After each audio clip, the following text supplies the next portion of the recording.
Additionally, we're going to be using things called functions. Functions are a way to um, do things effectively and faster than what we might do on our own. Think of functions as just code shortcuts.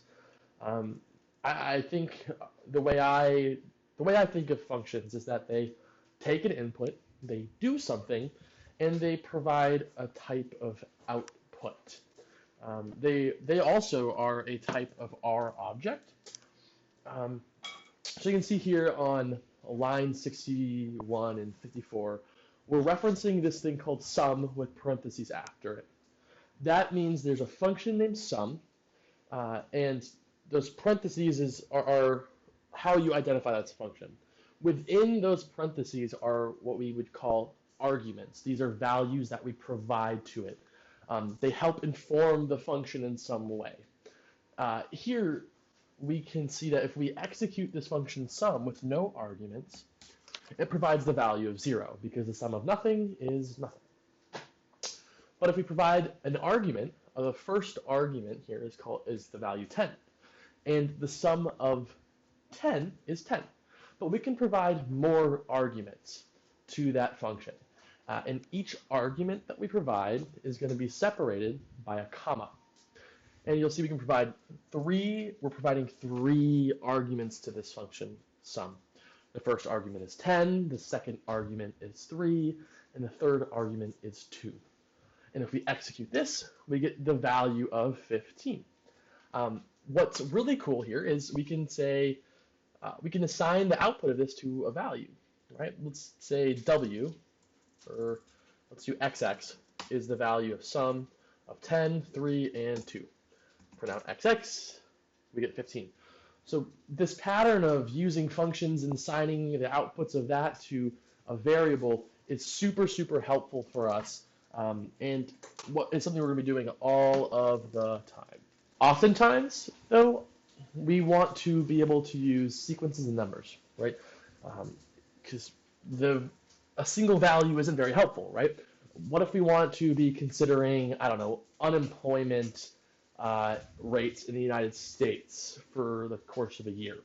We would want, or for every month for the course of a year, we would want 12 values. And this idea of having collected values together, the way we do this in R is by using a vector. And we create vectors by using this C function. So I will create a vector of just odd values. So 1, 3, and 5 for this example. We can see that the first argument is 1, 3, and 5. So if we run this on our own, we can see that we have this object that is just essentially like a list of 3 numbers. But don't call this a list, it's called a vector. A list is a different thing in R. But this vector is a one-dimensional unit, right? If you've done any sort of other types of algebra, you might be familiar with the idea of a vector. But we can do things with these, we can do math with these vectors and sequences.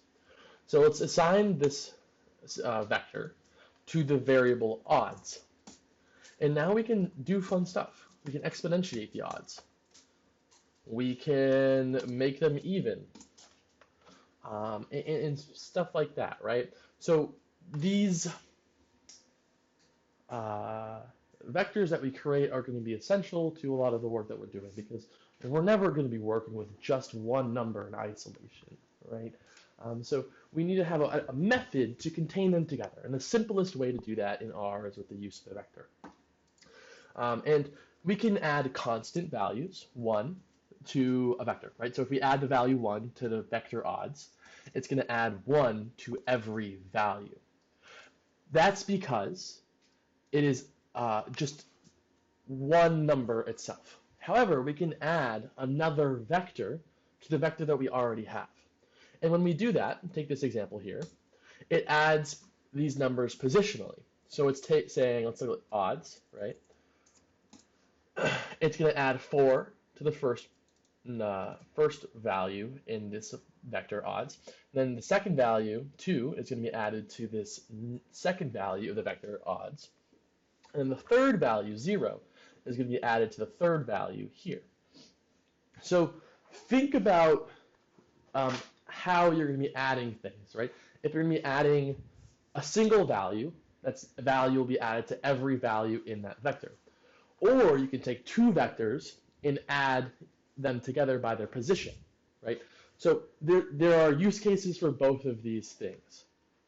But that is just, in general, the simplest way that we can think of having a sequence of numbers together in a vector.